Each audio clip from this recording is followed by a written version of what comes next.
Ar S4C sut mae Cymru yn amsugno pobl sy'n dod i fyw yma o Loegr. Oes na groeso i Gymru? Mewnfudwyr. Pobl yn symud o Loegr i Gymru. I gefen gwlad y Gymraeg. Dros 100,000 ohonyn nhw yn ystod y 10 mlynedd ddiwetha.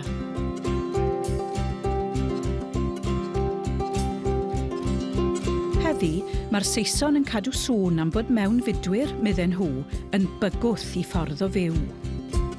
Ond beth amdanyn nhw, y Saeson sy'n dal i symud yma yn 'u milodd? Beth yw effaith y mewnfudwyr gwyn hyn ar ein ffordd o fyw ni? A beth tybed yw effaith ein ffordd o fyw ni arnyn nhw? Ar draws y gyfres hon, mi fyddwn ni'n chwilio am atebion nid gan wleidyddion ac ymgyrchwyr, ond gan y bobl ar y front line, y bobl sy'n cynnal y ffordd o fyw, a'r bobl sy'n symud mewnfudwyr 2014. Byddwn ni hefyd yn mynd ar drywydd 3 theulu y buon ni'n ei dilyn 10 mlynedd yn ôl, mewnfudwyr 2004, ac yn holi ble maen nhw bellach, wedi aros, wedi mynd. Pa fath o beth tybed oedd ei croeso i Gymru? Dau bentre nid nepell o fetws y coed yw Penmachno a chwm Penmachno. Mae Cymreictod traddodiadol y gymdogaeth i'w glywed o hyd yn llais y diweddar Richie Thomas, un o feibion enwoca'r fro. Fel yng nghynifer o froedd y gogledd a'r gorllewin, mae pobl ifanc yn symud allan a phobl ddi-Gymraeg yn symud mewn yn ymddangos yn ergyd ddwbl i'r cwm. Ond, gweithaf pawb a phopeth, mae'r ffordd Gymreig yma o hyd. Bod rhai o'r acenion yn wahanol.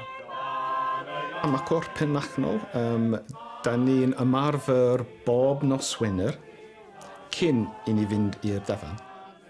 Mae yna tua 30 ohonon ni yn y cwr.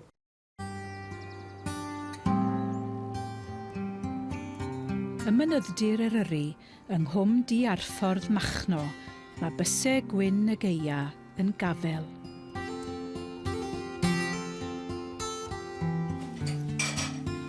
Yng nghlydwch i cartre, mae Keith Wadcock a Lee Wilkinson yn paratoi ar gyfer dim ond i hael Nadolig yng Nghymru. Triniwr gwallt yw Lee, a phrifathro wedi ymddeuol yw Keith. Illdau o gyffiniau Lerpwl, ac yn cydfyw bellach yn un o fythynod gweithwyr y chwareli llechi gynt.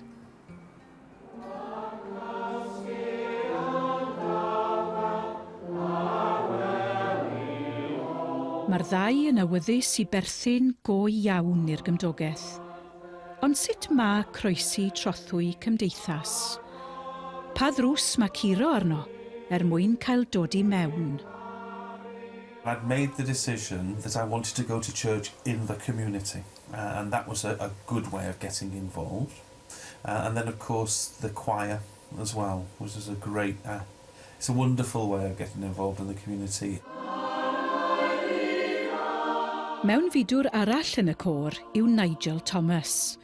Mae a'i wraig Geraldine wedi symud yma o ddwyrain Lloegr ers 2 blynedd.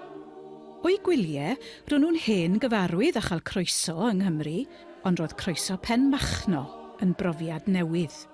Oedd y dyn hwn yn dod i'r drws, a oedd o'n dweud yn Saesneg, "Helo, fi ydi Dave Morris. Dwi wedi clywed bod ti'n medru canu. Nai eistedd yn dy gegin tan ti'n cytuno i ymuno efo côr Penmachno." Mae Gaynor, gwraig Dave Morris, yr un mor groesawgar i fewnfudwyr a'i gŵr.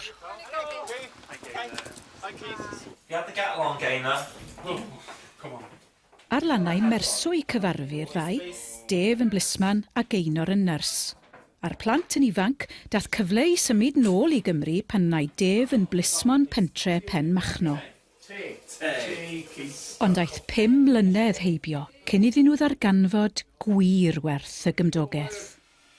Dwi'n hen rwan, ti'n gweld, dwi'n oer yn...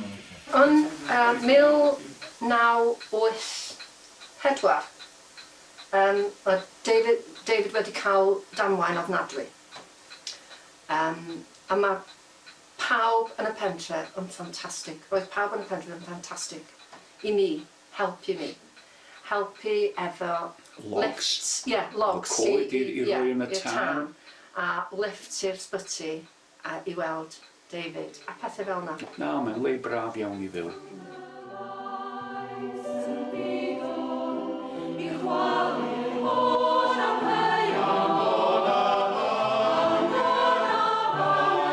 Mewnfudwyr hefyd, o'r Bala yn anad unman arall, yw aelod arall o'r côr, Gerwyn Edwards, Will ar lafar gwlad, swyddog a gofal tŷ mawr yr Wybernant, man geni yr esgob William Morgan.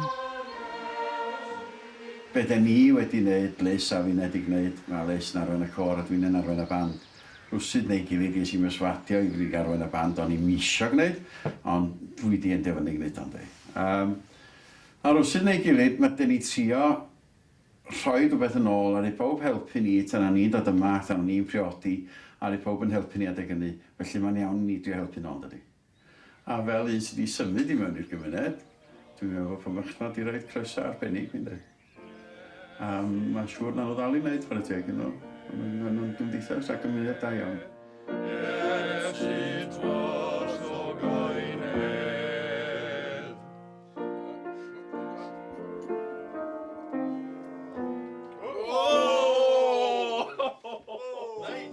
Ar drothwy 2014, mae'r rhamant y symud yn dal yn fyw ar aelwyd Keith a Lee yng Nghwm Penmachno. Mae gen I frawd yn Aberystwyth a chwaer yn Llanelli. Ym Penmachno, mewnfudwr Cymraeg hefyd yw Gerwyn Edwards, Will tŷ mawr ar lafar gwlad. Fel Neil Armstrong yn y de, mae Will yn gyfrannwr holl bwysig I fywyd cymdeithasol I fro. Fe yw arweinydd band pres y pentre ac mae'n dysgu Cymraeg I fewnfudwyr mewn stafell dosbarth sydd yr un mor gysurus i'r athro a'i ddisgyblion. Be ydy dy hoff weithgared I yn dawnsedd hamdden? Dwi'n licio cerdded yn y mynyddoedd. Ges I ngeni yn Bermo. Ges I magu wedyn yn Bala, yn dre Bala. Wedyn o Bala wedyn I Blaenau. Byw'n Blaenau wedyn am 20 mlynedd. A wedyn ar ôl Blaenau Ffestiniog dod I fan hyn. A'r peth calla, peth gorau dwi wedi gwneud rioed, ydy symud I Penmachno. Dwi wrth y modd. Ers cael chwareli, mae llawer iawn o'r brodorion yn ddibynnol am I bywoliaeth ar ddiwydiant ymwelwyr Betws y Coed a'r cyffiniau, gan gynnwys Will I hun, swyddog a gofal man geni'r esgob William Morgan. Mae'n bwysig I ni ddall sut bod pethau'n digwydd yn ydy. Does genna ni ddim bethau wan dyn ni'n neud yng Nghymru, I werthu yng Nghymru. Twristiaeth ydy Cymru. Dwi'n eistedd fan hyn wan yn nillad am Readolaeth Genedlaethol. Yn mynd ag o pobl o gwmpas tŷ mawr. Lle mwyaf pwysig i'r iaith Gymraeg sgenna ni yng Nghymru yn y marn ni. A dwi'n mynd â Susan o gwmpas ac yn egluro nhw beth I dda. Felly mae rhaid ni ddall bod ne gost I hyn yn does. Mae ne bris I dalu am hyn. Yr unig beth sy'n mynd I gadw ni fel gwlad ydy'r pres mae twristiaid ydy mewn. Mae rhaid ni dderbyn o. Waeth ni hep a gwerthu o. Da ni di trio, peintio, gwylltio, gweddi, darian gweithio. Da ni di cael be fedra ni allan o hynny. Wan mae rhaid ni ail ddechrau wan, ac ail sefydlu o blatfform arall, a dechrau to. A dal I symud ymlaen yn ddistaw bach. Ond symud ymlaen yw union nod pob mewnfudwr hefyd, yn enwedig mewnfudwyr o Loegr. Ar ddechrau 2013, roedd Rob Gyrr a Rebecca Glendinning yn swyddogion carchar yn ne-ddwyren Loegr. Yna, daeth tro ar ei byd. We were at the prison service. I was there 4 years. I was there nearly 9, I guess, wasn't I? And then pretty much a year ago, we were told the prison would be closing, and then so we had to choice of they either being made redundant possibly or me and moved to another prison. And obviously it was quite a strange time for us both, because both being made redundant or potentially being made redundant, we was a bit, what we're going to do? So we come down to work to Snowdonia just to get away for a weekend, really, didn't we? Yeah, it's good for clearing your head, isn't it, the mountains? And we was in the Moyle Shabod Cafe and saw the advert for a job in the youth hostel next door, Plas Cymraeg. Sort of both read it at the same time and looked at each other and was like, this could work. Yeah. Erbyn Gwanwyn 2014 wedi rhenti tŷ ym Penmachno, roedd yr ymwelwyr gynt bellach yn cynnal ei hunain ar bres y diwydiant ymwelwyr mewn tafarn, siop neu gaffi, unrhyw beth fydd e'n talu'r biliau. What I do now is really different to the prison service, but it's good. It's like a new challenge. I'd never thought that I'd be... I mean, I'm interested in eating food, but cooking it, I'm not so interested in. So it's really good for me to learn something that's not just good for work, but also it means that sometimes he has an edible meal. Ond nid mewnfudwyr heddi oes y toriadau yw'r unig rai sydd am symud ymlaen.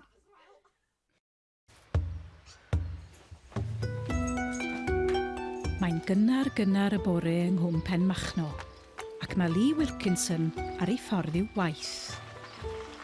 My working week usually starts on a Wednesday morning, very, very early. I get up about 5, I have a shower, cup of tea, get in the car, and I'm usually in the car driving to Liverpool by 6 o'clock in the morning.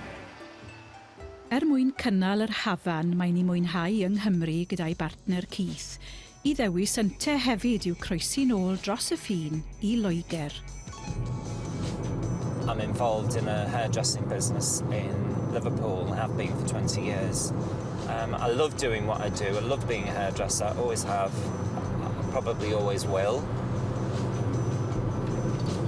And it's quite nice having the contrast from life in rural Wales, the village life that we have in Penmachno. Ond nid arian yn unig sy'n ei yrru ymuno â llif dwyreiniol yr A55 bob wythnos.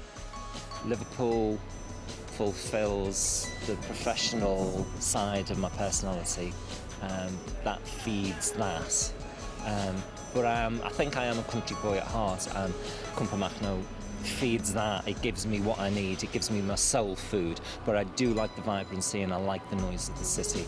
And I think I wouldn't love Penmachno as much if I didn't have Liverpool to compare it to. Ydy hi'n bosib perthyn I ddwy gymdeithas mor wahanol i'w gilydd? Does unman yn debyg I gartref medd y gan? I Lee Wilkinson ac I fewnfudwyr tebyg iddo, ble tybed mai cartref? 5 mis wedi iddi'n renti tŷ ym Penmachno, mae Rob a Rebecca wedi symud.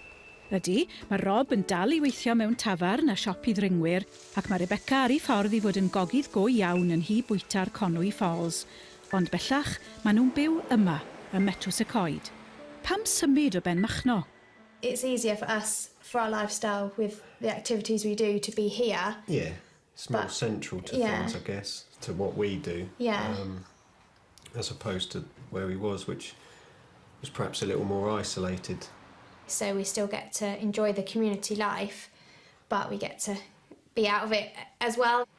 Gan mai croesawu ymwelwyr i'r wybrnant i'w gwaith Gerwyn Edwards, Wil tŷ mawr I bobl Penmachno, mae e'n gwybod mor bwysig i'w arian lifestyle. Fi'n cofio rhyw ddyn o'n arfer rhedeg tafarn yn Llawroten. A hwnnw'n deitha ar ddiwedd ha, beth ti sy'n nhw'n gallu gyrru pres drwy post, ynddo? Dydy am mynd I ddigwydd na chdi. Diwedd y diwrnod ydy, dyn ni gyd yn cymryd y geniau frenhinol, dyn ni wedi derbyn I gyd ynddo. Cerdded llwybrau Eryri ddaeth ar Rob a Rebecca I Gymru gynta. Oes na lwybr tybed i'w harwen o olygfeydd cyfarwydd lifestyle at dirwedd llai cyfarwydd, ffordd o fyw. Yr unig beth yn y marn ni ydwn ni'n neud, ydy dal I roi fwy o ddosbarthiadau Cymraeg os dici di, fwy o bethau Cymraeg neu Cymreig yn ei ffyrdd, a gwahodd y bobl mewn. Mae rhaid ni wahodd y bobl mewn mewn i wneud nhw'n rhan o'n pethau ni. Drwn ni ddim stopio hyn a gwadu hyn. Mae rhaid ni wahodd nhw mewn a tyfu. Penderfyniad lifestyle ddaeth â Nigel a Geraldine Thomas i Gymru hefyd.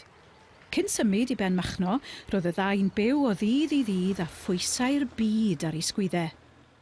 O'n i'n gweithio i'r cwmnïau technoleg fel Oracle a IBM. Oedd yn swydd heriol iawn a brysur iawn.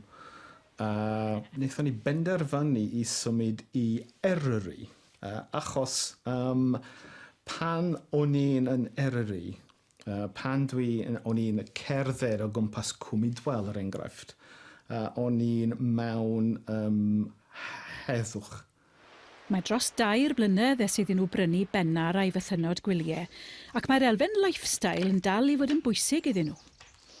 Bob bore pan dwi'n codi, dwi'n cymryd cam tu allan a dwi'n just edrych ar draws y dyffryn. A mae golygfeydd yn hardd iawn. A dwi'n mewn herddwch. Dwi'n hapus iawn yn fyw yn Penmachno. Ond yn ogystal â lifestyle, mae penderfyniad pobl Cwm Machno i'w tynnu mewn i fwrlwm y fro yn prysur ddysgu iddynt y ffordd o fyw hefyd. Mae bennar, cartre Nigel a Geraldine yn un o ffermdau hynna'r fro. Ond twristiaeth, nid amaethyddiaeth, yw cynhaliaeth y lle ers blynyddoedd bellach. Cwm Machno, ger Betws y Coed, a heddi, yn ysgol Penmachno, mae tir un faint o blant o dan ofal Bethan Davies a oedd yn ysgol Cribin, 10 mlynedd yn ôl. Diolch yn fawr iawn. Mae yna 33 o blant llawn amser a 10 rhan amser. Bro Gymraeg yw Penmachno, ond ar rhan fwyaf plant yn dod o gartrefi di-Gymraeg, nid gwaith hawdd yw cynnal Cymreictod yr ysgol. Mae yn dipyn o her i ni fel athrawon sydd hefo plant di-Gymraeg.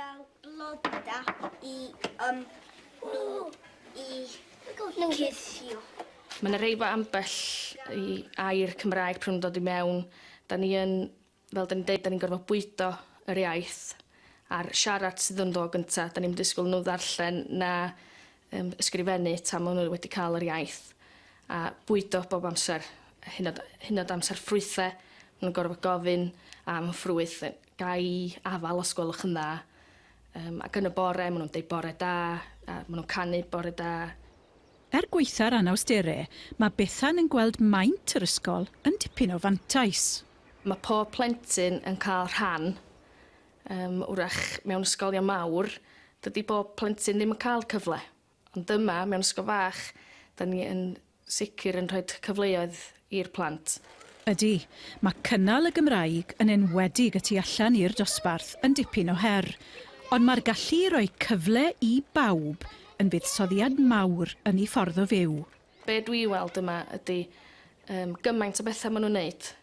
Gymaint o gefnogaeth mae'r to ifanc yn rhoi i'r rhai hun a'r gweithgareddau mae'r rhai hun yn wneud. Mae yna cor, mae yna glwb drama, mae yna merched o wawr, mae yna band. A dwi'n meddwl bod yna'r un cymuned arall yn ymyl sydd yn gwneud gymaint o bethau a Penmachno, a mae pawb yn tynnu fy gilydd. A fel ni mae hi ym Penmachno heddiw hefyd. Da ni'n cynnal ffair ha noson Mab Gampa gathon ni leni, ac roedd y cefnogaeth yn wych noson Wyddangus. Yn ein bywyd Cymraeg, geiriau llawn ystyr yw'r enw, ysgol gymunedol. Mae'n gweithio 2 ffordd. Yr ysgol yn cefnogi'r gymuned, a'r gymuned yn cefnogi'r ysgol. Heddi, a thoriadau ar wariant cyhoeddus yn fygythiad parhaus, beth yw dyfodol unig ysgol y cwm? Ar hyn o bryd, yn eitha saff, bod ysgolion y cyffiniau, maen nhw'n edrych arnyn nhw o ran niferoedd. Ond yma yn Penmachno, dyn ni'n lwcus ar hyn o bryd, mae'r ysgol yn tyfu, a mae yna nifer o blant bach newydd, a digwydd bod maen nhw o gartrefi Cymraeg. Hanner canrif yn ôl, roedd y cwm diwydiannol hwn yn cynnal ysgol nid yn unig ym Penmachno, ond yng Nghwm Penmachno hefyd. Yna, caeodd y chwarel olaf. Ar hyn o bryd, does dim ond 10 o blant yn yr ysgol, a bydd 2 yn gadael ar ddiwedd y term i fynd i ysgol ramadeg Llanrwst neu i'r ysgol modern. A dyma Miss Morfydd Jones, prif athrawes yr ysgol. Ers faint ych chi wedi bod yn yr ysgol, Miss Jones? Ers 30 o flynyddoedd. A faint o blant yna pan ddech chi'n cychwyn? Pan oeddwn i'n cychwyn roedd yna 50 o blant. Erbyn hyn, maen nhw wedi dod i lawr i 10. Ym Penmachno, mae tafarn a dysgu Cymraeg yn perthyn yn agos i'w gilydd, gan mai yma, yn hafan y pentre, mae Gerwyn Edwards, Wil Tŷ Mawr, yn cynnal i wersi Cymraeg. Tiwtor Cymraeg go anarferol yw Wil. Mae e'n creu wersi cwbl unigryw ei hun, a hynny oherwydd ei fod e am i fewnfudwyr ddysgu rhywbeth heb law iaith. Mae'n lawer iawn yn dysgu'r iaith. Ond dyn nhw, di hynny yn meddwl bod nhw wedi dallt beth enni. Dwi'n meddwl bod yn angenrheidiol nhw siarad yr iaith. Dwi'n meddwl bod yn angenrheidiol i nhw dall beth di'r gwahaniaeth rhwng un iaith a'r llall a pa mor bwysig ydy'r gwahaniaeth rhwng un iaith a'r llall. Yr peth pwysig ydy i nhw dall ydy bod neu wahaniaeth. Fa neu wahaniaeth yn y ffordd yn ei byw. A unwaith mae rhywun yn cael hynny, mae'n neud o'n haws iddyn nhw wedyn i ddod i mewn ata ni fel cymuned, a mae'n neud i bwyd nhw mwy hwylus a'n bwyd ni mwy hwylus, a mae pob mwynhau hynny'n well. Ym Penmachno, mae'n ddrama o fewn y cwmni drama. 2 noson yn unig sydd i fynd cyn i gwmni'r pentre gystadlu yng ngwyl y papur bro ym Metws y Coed.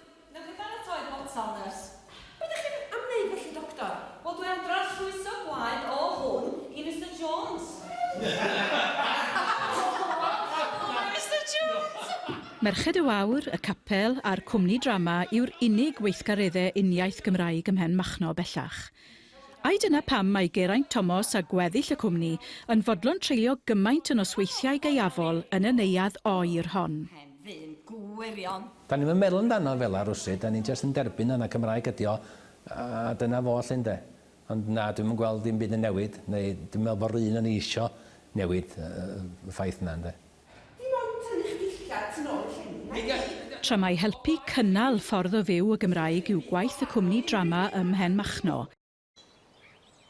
Ym Penmachno, dyna'n union nod clwb y Llan, tynnu'r gymuned at ei gilydd, ond nod diweddar yw hwnnw.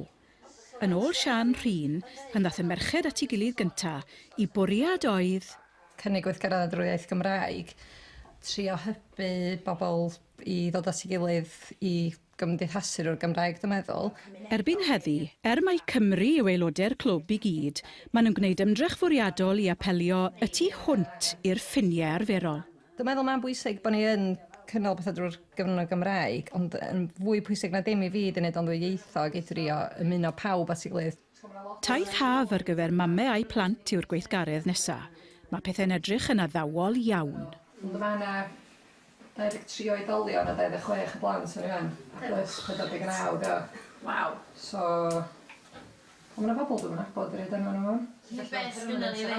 Ond sut mae cael pawb i ymuno efo'i gilydd heb i bopeth, heb lawr croeso a'r diolchiadau, droi i iaith y mewnfudwyr? Mae'n gwestiwn mawr, ond yn gwestiwn mae'r tiwtor Cymraeg, Wil Tŷ Mawr, yn credu bod yna ormod i'w golli wrth beidio mynd i'r afel ag e. Mae'n jans golio bod yna 2 gymuned yn wedi cael ei chreu, yr Saeson a'r Cymru. Mae'n bwysig iawn bod ni ddim yn gadael hynny ddigwydd. Honna fi diwedd pentrewi, honna fi diwedd yn Cymreig dod ni. I ni adael hynny ddigwydd, mae'n mynd yn ian o wedyn, da ni. Da ni'n isio hynny nag oes. Mae'n bwysig iawn bod ni ddim yn gadael hynny ddigwydd. Cymdeithas sydd wedi estyn croeso i bawb yw Côr Penmachno. Yn y capel a'r dafarn, mae cydganu'n gymorth ac yn anogaeth amlwg i Nigel a Keith a Lee ac eraill ddod yn rhan o ffordd gydweithredol y Gymraeg o fyw. And it was time just to change the pace of life. And then we found this wonderful place. Dwi'n just edrych ar draws y dyffryn, a dwi'n mewn herddwch. Dianc hefyd roedd mewnfudwyr 10 mlynedd yn ôl. Brodwr o Lerpwl yw Lee Wilkinson. Ers symud i Penmachno mae ganddo ddawn arbennig, y gallu i ddiffinio'r gair cymuned. Cymdogaeth. It's wonderful to be part of something that's creating and recreating itself and is vibrant and lively and brings a lot of happiness to so many different areas, and that's what being part of a lively, active community does. I'r Cymru, ffordd o fyw yw'r peth creatif a vibrant yna. I fewnfudwyr, mae'n rhyfeddod prin. Ond os yw perthyn iddi yn beth mor werthfawr, y cwestiwn amlwg yw, beth am y Gymraeg? Ym mhob ardal mae yna fewnfudwyr sydd am gadw eu hunain i'w hunain. Dyna'r lleiafrif. Lleiafrif hefyd yw rhai sy'n ddigon ymroddgar a digon mentrus i geisio dysgu'r iaith. Helo, Catherine. Helo, Lee. Dewch i mewn. Sut ydych chi heddiw? Diolch. Da iawn. Lleiafrif sy'n rhan o fwyafrif. Y mwyafrif sydd eisiau perthyn. Diolch yn fawr. Sut ydych chi heddiw? Dwi'n iawn. Ond perthyn i beth? Pwy neu beth yw'r X-factor sy'n troi y lleoedd ler i ni'n byw yn lleoedd byw, yn gymdeithas. Penmachno 2014. Does neb yn bygwth boddi'r cwm, ac mae'r ysgol i'w gweld yn ddiogel, am y tro beth bynnag. Does na'r un Dafydd felly yn arwen brwydyr yn erbyn yr un goleuath. Yn hytrach, fel yn y rhan fwyaf o gymdogaethau, yr hyn sydd yma, medd Gerwyn Edwards, yw... Mae yna lot o bobl yn neud bethau bach. A dyna di'r dan gorau ohono, dwi'n meddwl. Mae pob yn neud rhyw bytiau bach, a mae'r bytiau bach dod at ei gilydd a neud bethau mwy. A'r pethau mwy sydd yn helpu'r gymuned. Ac felly wrth bob wneud i dan bach nhw, mae'n gweithio'n dri. Dwi'n cofio Penmachno 20 mlynedd yn ôl, a dwi'n teimlo fod o'n fwy Cymreigan heddiw nag oedd o bryd hynny. Sy'n gwrthod derbyn mae problem ddi-ateb yw dyfodiad mewnfudwyr i gefen gwlad y Gymraeg. Sy'n gwrthod derbyn nad oes gobeith i'r dyfodol. Yn y frwydr fawr neu'r holl frwydrau bach, mae yna bobl, arweinwyr, ym mhob cymdogaeth, wrthi'n troi sdim byd i wneud yn beth newn ni nesa. Pobl sy'n meddwl y tu hwnt, ymhell tu hwnt, i ffigurau a thargedau, sy'n cydnabod y problemau ac yn adnabod yr anghenion, ond sydd hefyd yn dathlu'r llwyddiannau ac yn gweld holl botensial cymdogaethau newydd y Gymraeg.